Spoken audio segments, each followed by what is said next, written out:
I started my job in August, and September, like 1 month, hurricane. When I did Hurricane Michael, we were in this small city. We actually got stranded at the Emergency Operations Center overnight. We had no power, no service. It was a lot, but I feel as though that really laid the foundation for a solid career. I felt like after that, I can do anything. I covered a hurricane. Welcome to Pinnacle Code, where we spotlight high achievers in the culture and decode how they got to where they are today. I'm your host, Ben Arthur. Excited to be joined this week by Danielle Ledbetter. She is an anchor and reporter for WSMV Channel 4 in Nashville, the city's NBC affiliated TV station. She is an Atlanta native. She's gotten to cover all kinds of cool events in her career to this point. From what I've read, the Masters, the World Series, the Country Music Awards, some hurricanes as well. So she's covered so she's covered a number of different events, and super excited to kind of have her on the platform today. So Danielle, thank you so much for joining the show. How you doing? I'm good, and thank you so much for having me. I just laugh at hurricanes, not because they're funny, just because that was that was an experience, and I just was not prepared Yeah. to do that. But yeah, I'm happy to be here and happy to chat with you today. Yeah, absolutely. And we're gonna have to talk a little bit about what your experience was like covering a hurricane, because I mean that's insane. But to kind of to kind of start at the beginning for you, I know you're from the Atlanta area, so I guess what do people maybe need to know about your upbringing there to understand like the woman speaking to me today? Oh my goodness. Let me think. First of all, I love Atlanta. Atlanta was, I think, being away and going different places, living different places, I've grown a much deeper appreciation for Atlanta and who it made me. It kind of, Mhm. I think growing up there made me see that anything is possible. You can be a lawyer, you can be a doctor, you could be a TV news anchor, you could be anything. I feel as though a big part of that is honestly being from and growing up in Atlanta and being able to see so many people doing so many different cool things. And it was never like, oh no, you can't do this, or you Mhm. don't do these types of things. And I do credit a lot of that to growing up there and being able to see that. Yeah, I think for me that's one thing I've always like loved about Atlanta, because I mean it's like a black mecca, right? And Mm-hmm. I guess maybe your vantage point is different, but like growing up where I grew up, you didn't see that, right? Mm-hmm. Where you can have like black people and just doing all kinds of cool things, whereas in like I feel like I never really saw like black business people or lawyers or doctors and Mm-hmm. whatnot. And so when I went to Atlanta for the first time, like it kind of blew my mind. And Mm-hmm. so the fact that we're kind of in an environment like that, that's like really dope. But my introduction to you was basically because of your dad, and I've told you Mm-hmm. this, like he told me to reach out to you because uh you're also based in Nashville. Yeah, just with your dad, like he's covered the NFL for years, Mm-hmm. as Yes. I do. I cover the NFL, and he's like a legend. Like for those of you who don't know who Danielle's dad is, he's kind of like an OG when it comes to NFL beat reporting. He actually just got an award the other day for just in terms of his longevity covering pro football. And I bring him up, Danielle, because like I'm curious, like what impact did seeing your dad maybe go to work Mm-hmm. every day, like being in the media space, maybe his commitment to getting the truth, holding people in power to account, what influence, if at all, did that have in your Yeah. desire to want it to get into journalism as well? Well, it's funny you bring that up because, you mentioned my dad just won that award, the Bill Nunn Award. Mhm. And when he was awarded that, we were just kind of like congratulating him on a Zoom call with all of these like super big people. And I was just like, oh, I wish I had time to prepare to congratulate him on this award, because as I started to think, um, his influence on me has been very, very big. Like growing up around, and I always say this story on interviews specifically. People say, "Oh, how did you what made you want to be a journalist? And I always say, I grew up listening to my dad saying, I'm on deadline, I'm on deadline. And it kind of, that just was the spark. Yeah. But yeah, growing up and watching him, he's super, super passionate about what he does. And he works very, very hard.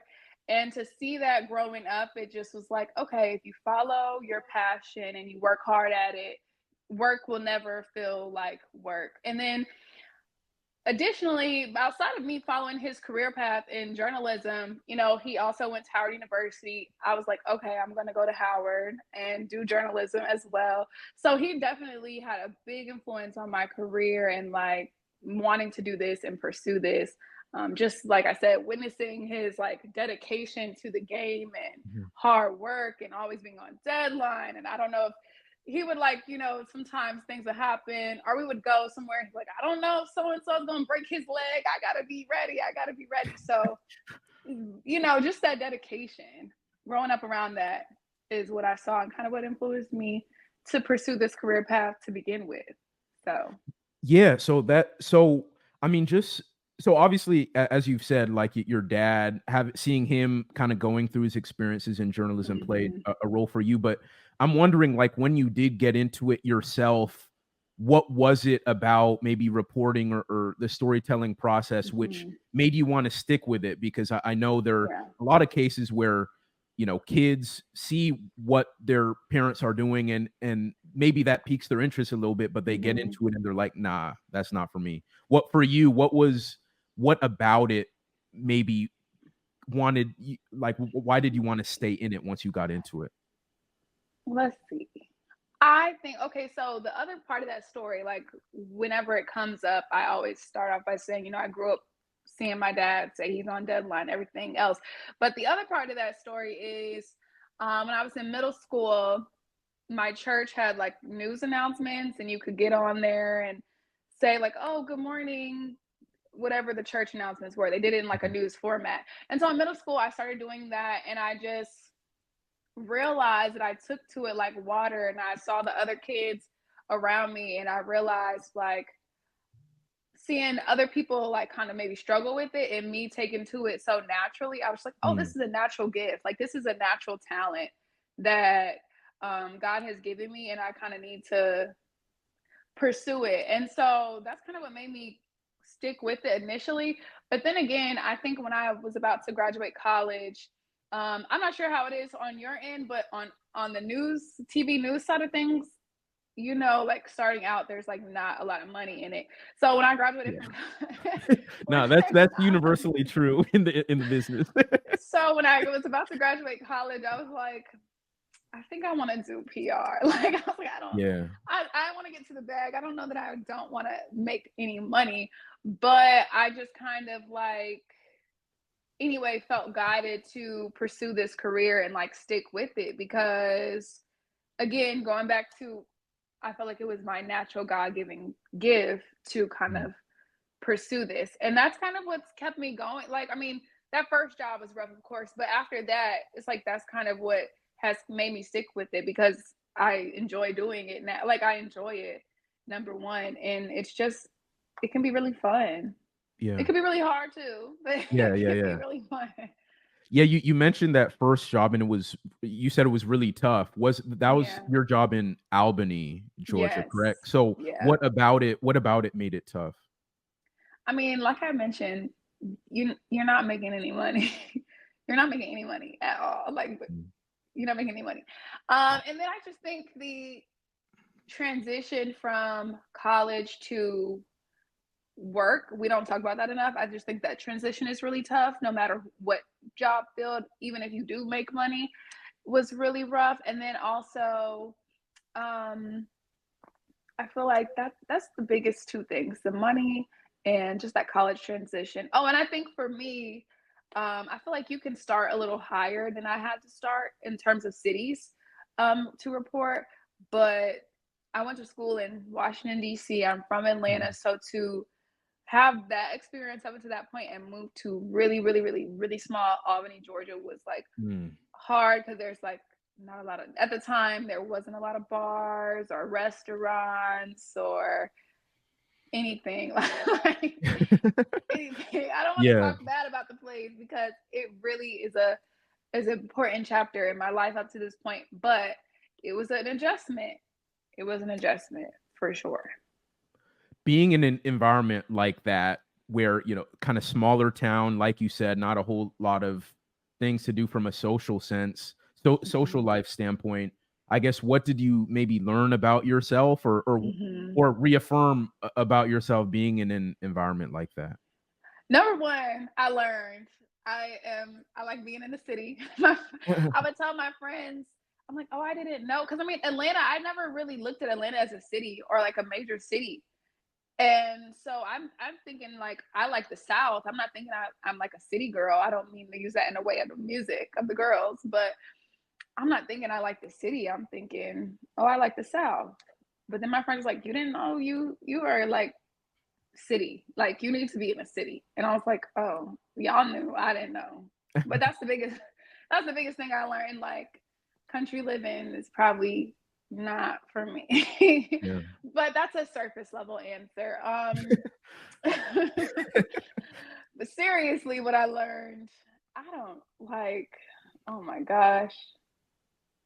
I just learned like hard work and I mean, I already knew that, but hard work, dedication will get you to the next stop. And I worked really hard to get up out of there and to get to the next phase of my career. So, Speaking of kind of like that I wanted to talk a little bit more about just the work ethic part of it because as you said, mhm, like you weren't making a lot of money. Like for me, like mhm, my first job, so I was in I was in Laredo, Texas. So mhm. shout out to Laredo. Like I love the Yeah, people out there, but like so it was a border town and I was making like 26,000 yeah, dollars a year. So like that's on brand. yeah, so, like, for Yeah, me, like, I really learn you really learn, like, if you really love it, because like, yeah. if not, like, it's like, what are you doing? Like Mhm. so, like, for you, what I guess, did you really find, like, that you really kinda, like, loved what you're doing? Because like, if you're not making money, like, you have to really be Mhm. future focused in an environment Yeah. like that. I'm wondering how you kind of approach that from a mindset standpoint when you're, like, not making any money, you're Yeah. in an environment, like you said, where you don't really have a social life, like, how Mhm. what like, how did you maybe look into yourself in an environment like that? Let me think about that answer. I don't know. I just felt like I should keep going Yeah. and give it another shot. Cause like that first job, like you said, it wasn't glamorous. It wasn't anything that you really wanna well, let me not say that. But it's not something you wanna like continue to do. So it's kind of like honestly that first also reporting and okay, with reporter, I really want to be an anchor as well. Mhm. So it was kind of like first, let me give this another shot. Let me try this in another place, making a little bit more money. Let me give this another shot. Then on top of that, it was like, well, I don't want to leave before I get the chance to anchor for real. Like I want to see if I like anchoring more Mhm. than I like MMJing at the time. So I just didn't want to, I just honestly didn't want to give up. I knew I wanted to anchor and I just didn't want to give up. I wanted to see what that would be like. Mhm. Okay. Hmm. And so for you, I wanted to talk a little bit, Danielle, just about some of your like specific reporting experiences. Hmm. And I guess we should maybe start with you talked about the hurricane Yeah. situation at the beginning. What is it like? And obviously we're not laughing as it like Yeah. obviously it's a terrible thing. Right. And what the devastation it causes, loss of life. But from a reporter standpoint, from an impartial, unbiased, this is what's happening, you're telling it to the community standpoint, Hmm. what is the chaos of that like? Uh, it's just chaotic, like you said. What is the chaos of like of that like? And I continue to laugh. I want to start there because in college they never really touched on when you're looking for a job. Like look at the weather of the place that you're going to. Like no one ever touched on that. So I started my job in August and September, like 1 month hurricane. And I'm like, Mm.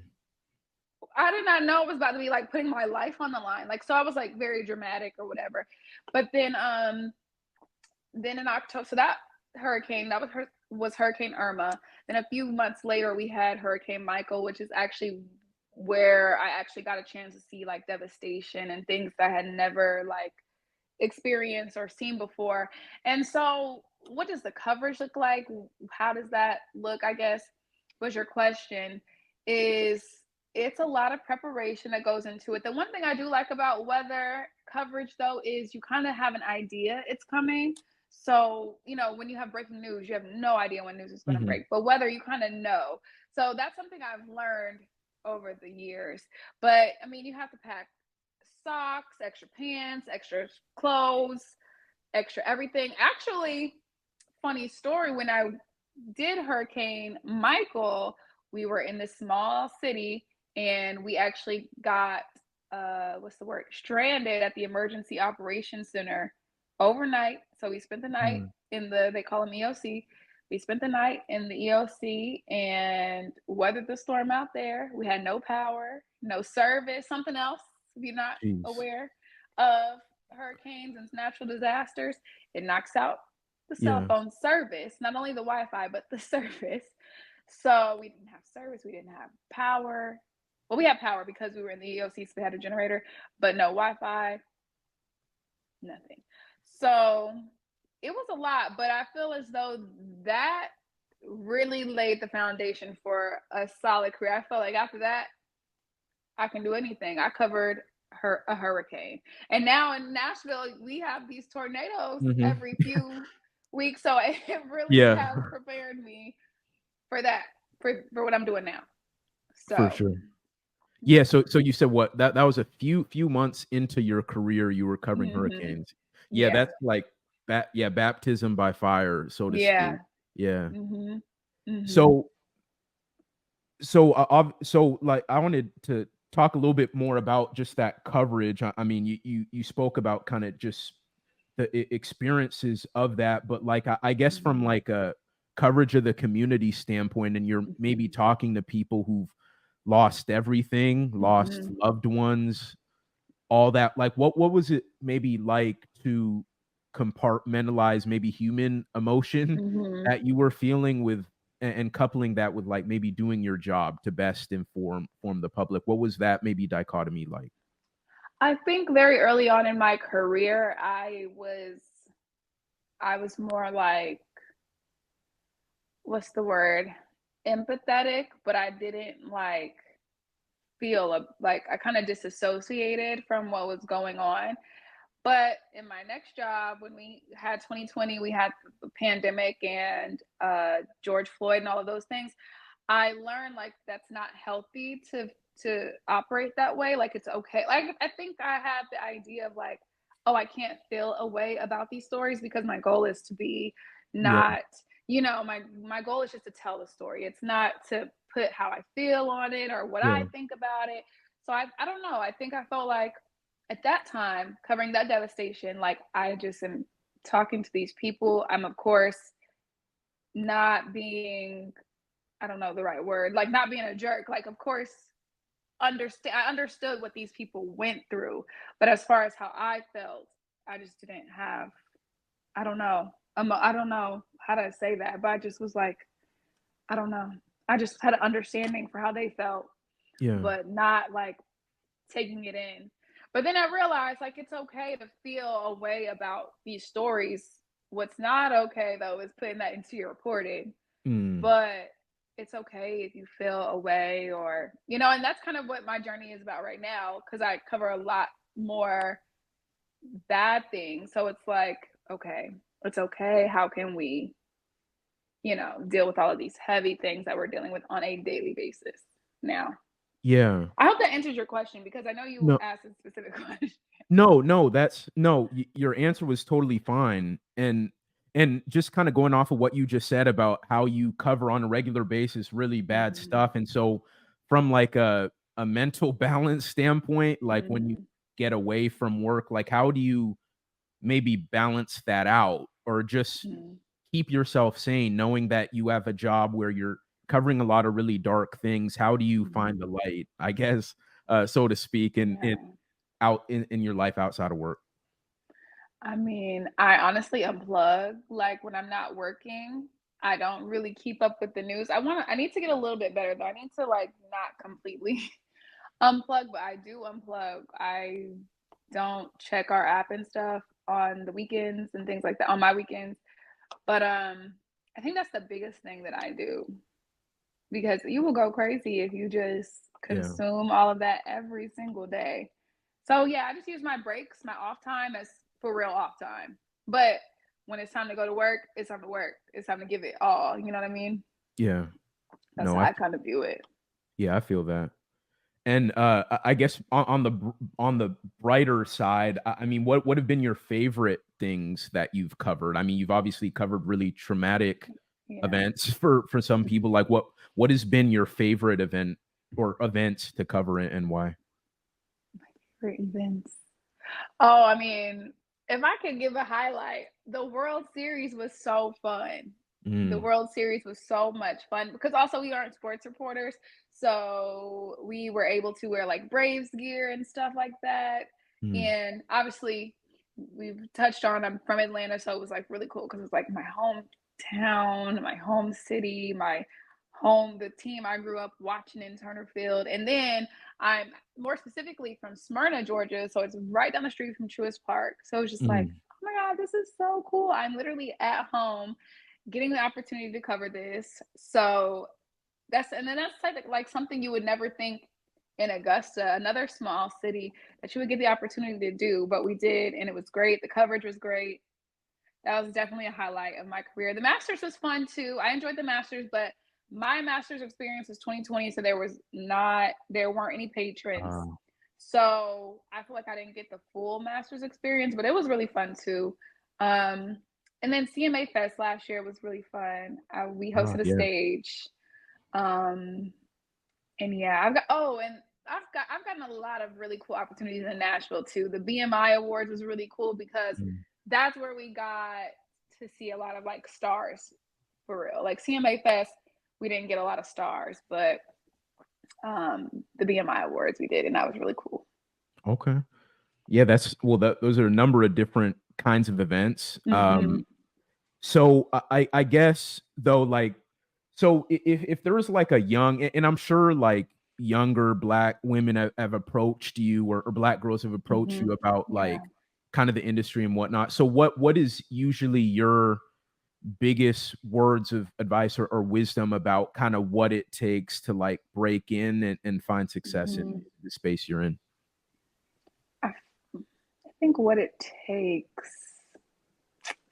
just takes hard work, and I think being sure of what you want and using every experience to tailor the next experience because each experience kind of teaches you more of maybe what you don't like or what you do like, what you want more of.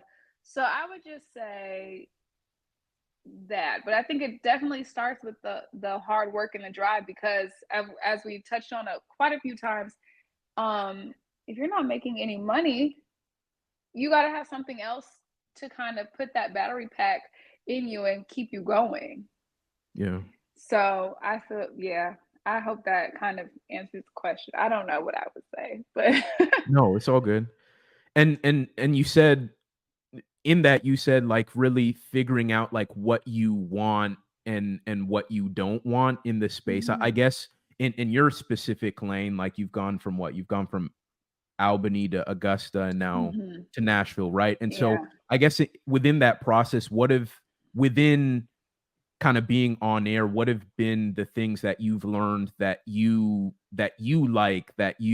mhm. um really try to embrace the most about your job, and as opposed to like the things that you try to stay away from as part of your job? Like, what are the things you cling to in your job, I if that think makes the sense? thing, I think it makes sense, and if I'm not hitting on it right, feel free to tell me. But I think the things that I think mean the most are the things I cling to, and what's important to me now is being able to have the space to be authentic and to tell stories that I know my community wants to know about, and Mm, issues that they care about. I think that's really, really important to me that, you know, you have the space to do that. Um, Things you stay away from, I mean, a surface level example is like ever since that experience in Albany, I always ask like, "What's the weather like now?" on interviews. um, but that Yeah. So that's why did that's silly. yeah? Then I was gonna ask then why come to Nashville? It's tornado territory. I didn't know that, but I didn't know that. But it's been a great experience though. But then That's also funny. it's like I say that, but now I'm like I love covering weather though. So I don't Okay. know. So I say that, But but you like it when it's nice though, when the weather's nice. not like I like it when it's not deadly. How about that? Okay. Okay. So extreme, but not maybe not, you know, crazy storms Right. and Like you're whatnot. about to pass away. Like you're about to Yeah. die. Yeah. Okay. Okay. Yeah. Okay. Mhm. All right. And so I guess what do you think are some of the biggest misconceptions of your job? Oh, I feel like we've touched on a few. I feel like the biggest misconception is that it's glamorous. It can be. I feel like if you stick with it, it can be. And there are, of course, glamorous days, maybe. Like we talked Mhm. about a lot of some award shows and CMA Fest and Yeah. things like that. But I think the biggest misconception is that it's glamorous, um, that especially starting out, it pays well. I think a lot of people definitely thought I was making way more money than I was when I was in Albany. So I feel like those are the biggest misconceptions that it's glamorous and that it starts off paying well. Um, I don't know. Those are the ones that I've run into the most. What would you say? Because I mean, I'm just curious. Because Ooh. I'm like, I feel like there's Yeah. something else I want to say, but it's just not coming to my mind. Yeah, for me, yeah, I think although you're, you know, more of an on-air type and I'm probably more of a multimedia digital type Hmm. reporter, but I think a lot of the things are the same, like just the pay for one. The pay Yeah. the pay is a really big one. Um, at least starting out, like I feel like Yeah. I'm in Starting a out. good yeah. Like Hmm. once you get to a certain point, once you're more established, that's where it kind of opens up a little bit. But when you're Yeah. in the beginning, it's tough, Yeah. and Hmm. that's what a lot of people don't know. Like when your friends from college, they see what you're doing, like damn, you're covering such Yeah. and such, but you're making like less than 30K, and they're making like 70 or whatever. So that You kind know, of no, that kind of goes back to that college transition. Like I feel like no matter how much money people make, they still have it. But I think it's worse for us because, like you said, your friends are making 70K living with their parents. They're like, "Girl, come to Miami with us," and you're like, I barely have enough to eat. You're no, like, that's so real. I was so broke when I was living in Laredo, man. yeah. I was so broke. I was really happy because my second job was actually back home in Seattle, and I Oh, was making more perfect. money, and I was Yeah. staying at home with my Mhm. parents, so that helped a lot. But yeah, Laredo was Yeah. rough, even though Laredo's really, really cheap. I mean, border town, but Mhm. even at that salary, like it's just tough. It's still tough. Like that's what I Yeah. mean. Like you would think maybe 30K, under 30K could get you somewhere in these small towns. But I remember the rent there was like $900. I mean, that's not what I ended up paying. I was able to get deal. But it's like, how do you Yeah. expect somebody to live? The rent is $900 and you're making like $25,000. I don't Exactly. understand.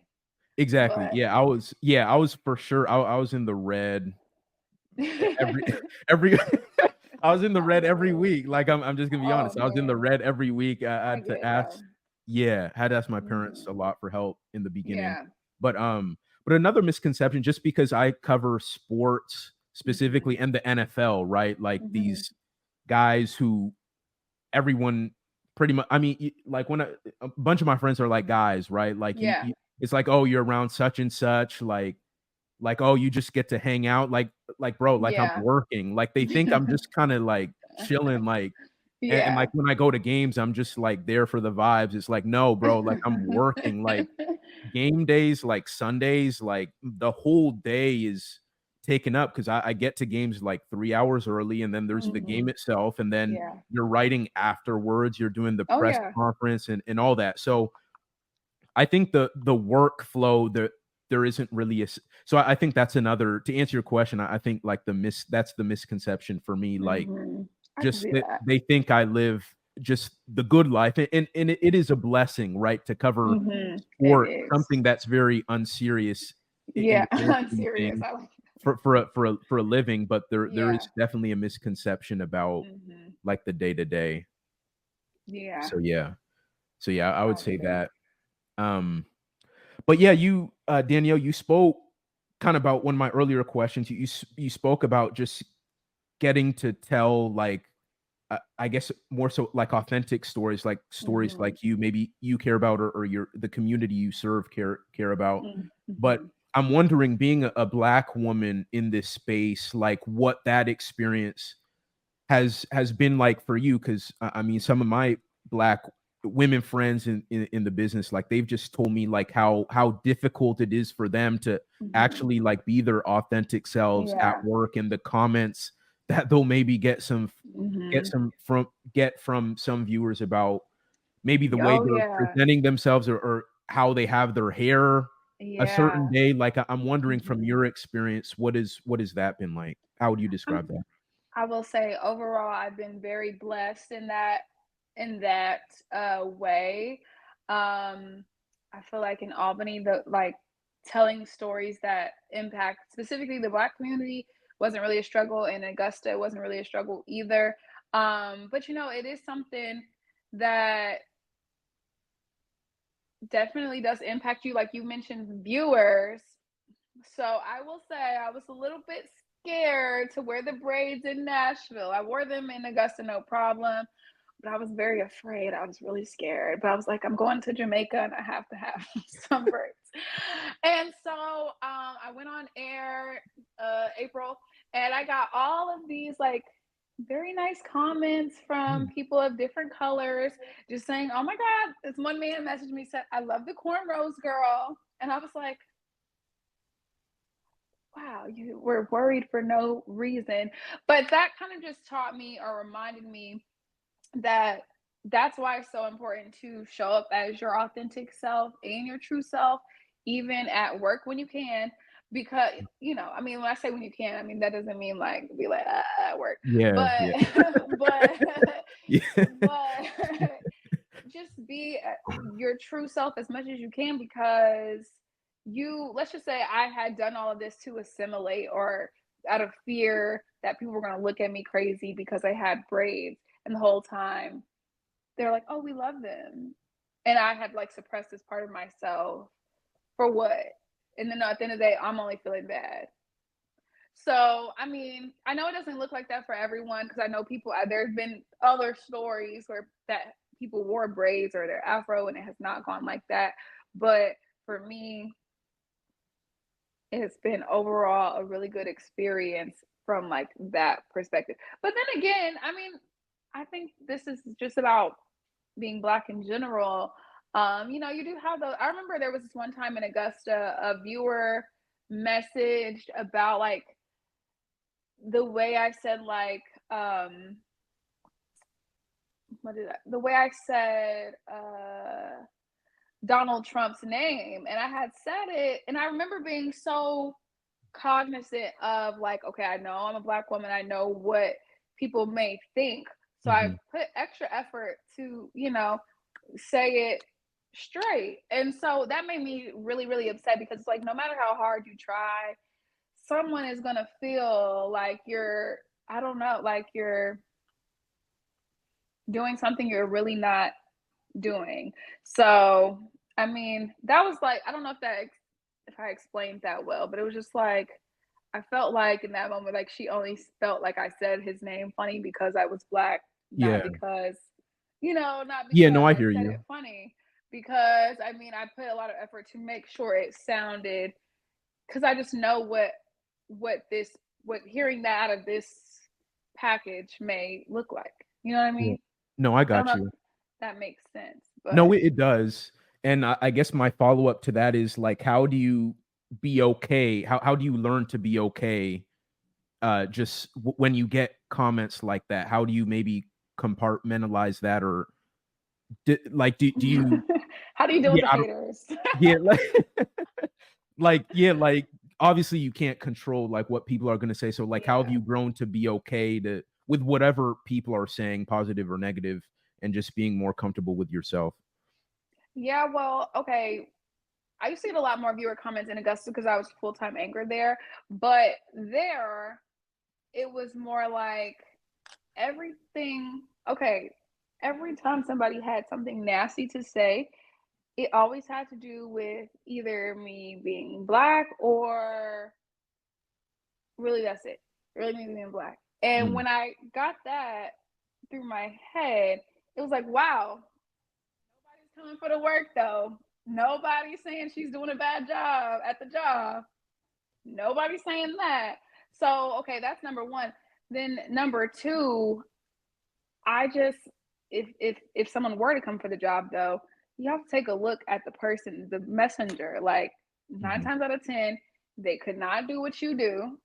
Yeah. They are not in a space that you're in. And then when you really have that perspective, it's kind of like, oh, what's a hater? Like, what? You can't say anything to me because you're not. You can't do what I do. And like, we work so hard to get better at our jobs, and it's like, you think it looks easy, but you couldn't do what I do, so I don't. That's how I deal with the Yeah. bad comments. Now, positive comments, that's a little bit harder. I try not to.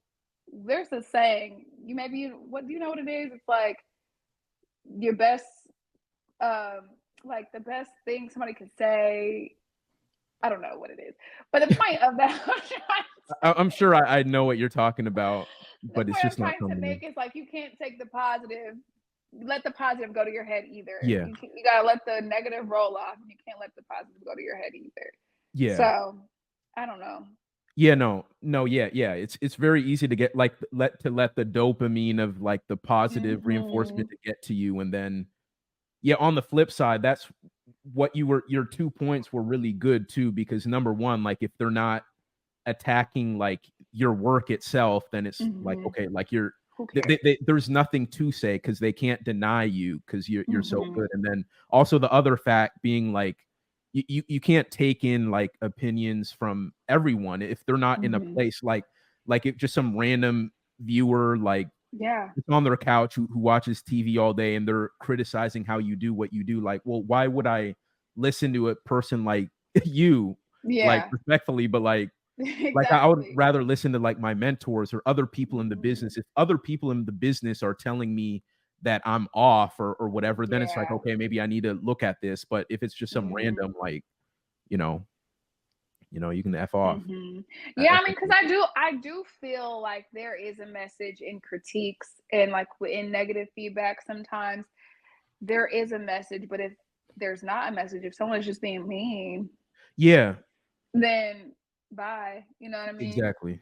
Yeah. Yeah. Sometimes you have to look at the yeah, sometimes like because covering sports, like you'll just get all kinds of crazy Yeah. stuff that people say to you, like, oh, you're, Hmm. you know, but if someone comes correct about it, like, hey, like, love Hmm. your work, but I think this, that, and the third, maybe You you're had this more willing wrong. to Yeah. engage. Yeah, maybe you're more Hmm. willing to engage. Like Yeah. it has a lot to do with the way they go about it too. Yeah. Um, so yeah, I think those are really good points. But yeah, Hmm. Danielle, kind of winding down here, but I'm wondering, what would you say has maybe been the biggest failure in your career, or pitfall in your career to this point? Um, if you have one, and I'm like, I don't know. yeah, if there's anything you could think of, and maybe if what it took to kind of get past that, like maybe some kind of setback. It doesn't have to be some massive colossal failure on air, Yeah. but like something that happened to where it's like, okay, like I gotta bounce back from this. See, failure. I'm trying to think. Two things are coming to my mind, but I just don't know that this first thing is really a failure. So I don't know if it would be helpful. I'm just thinking. Um, I feel like it's a setback, so we'll go with it. Okay, so when I was in Augusta, okay, so a little backstory. I went to Augusta with the sole intention of like getting a chance to anchor, whatever that looked like. If that meant I was going to be routinely filling in, I had a gut instinct that I was going to leave there with a full-time anchor job. Whether that was weekend anchor, I didn't know, but I just knew I came there to anchor. So then I'm like, I don't know how this is going to happen. Also, a big part of my journey, God plays a big role in my journey. So I just have to, that would be, what's the word? Would be remiss if I did not include that in the story. So anyway, I'm like, okay, I feel like God is telling me like I'm going to get an anchor job here. But it was like, how the heck is this going to happen? Anyway, out of nowhere, our evening anchor just is about to get married. She just breaks her contract, so I'm about to leave. I'm about to get out of here.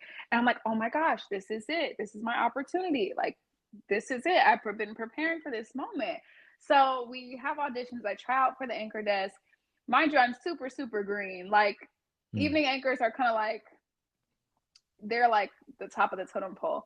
But I'm just like, okay, I know I'm the anchor, so this is it. So I auditioned. Obviously, did not get that role. And I'm like, how am I going to be an anchor if I don't get the job? So it kind of felt like, oh my gosh. But that was really a test of faith, because what I didn't know what was going to happen was the current morning anchor at the time, what they ended up doing was they promoted her, and then they said, okay, Danielle, we're going to have you fill in on the mornings for the foreseeable future. That's what they started off with, for the foreseeable future. And then, of course, I went in there like a mad woman, like, I'm gonna go crazy. And then we got a job, but it literally took me like, what? What? Yeah. I thought I was gonna get this job, but it ended up working out because, look, I mean, it just ended up working out, and I love working mornings. That was just a really, really great experience. So I don't know if that was a failure, but it kind of was in a sense. I didn't get this job I thought I was gonna get, and then end up working it out. Yeah, no, I think that's a good example, and that's a combination of like faith and patience almost a little bit, right? So, so yeah, that's awesome. I guess, Danielle, where can people go on social media to learn more about you, or to keep a tab on your career and whatnot? This is your time to like plug yourself. I'm like, I don't have any major plugs. I mean, people can follow me on Instagram at Danielle Ledbetter, and that's pretty much it. I don't have any other major plugs or anything that I'm working on right now. Sorry, my hair is getting on my nerves. Yeah, no major plugs. Just follow me on Instagram, I guess. Okay. Awesome. And last question for you. I ask this to all my guests at the end, and it's kind of broad. So bear with me. And if you need, sorry. Yeah, I don't mean to like scare you with that, but no, you're fine. But I just make faces.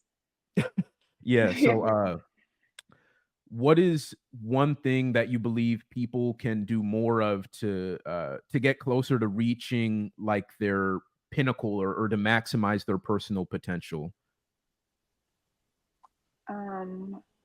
Wait, can you re-ask that? Because I think I have an answer. Yeah. What is one thing that you believe people can do more of to get closer to reaching their personal, to maximizing their personal potential? You said one thing. If you have more than one, you could say more than one. Okay, I'm just thinking. I want to answer the question. Okay. The way you asked it. But the one thing, because I know this is not for everybody, so I want to give people some options. But the one thing to reach your pinnacle, I feel like you gotta know where your help comes from, wherever that looks like for you. If that's God, if that's the universe, if that's tapping it into your inner knowing, whatever that looks like, I feel like that's the biggest thing. And then, but with that, you gotta know where it comes from, but you gotta be able to do the work. And if you do the work, God, the universe, whoever you are into, will do the rest. And so that's what I think. Okay. Love it. Danielle, thank you. Thank you so much. Thank you so much, Danielle. Danielle. Questions well. Yeah, no, it was perfect. It was perfect. And yeah, for all you listening, thanks again for tuning in to this week's episode of Pinnacle Code. You guys know the deal. I'll be back next week, Wednesday, 5 p.m. Central. But until then, I'll see you guys soon. All right. Peace out.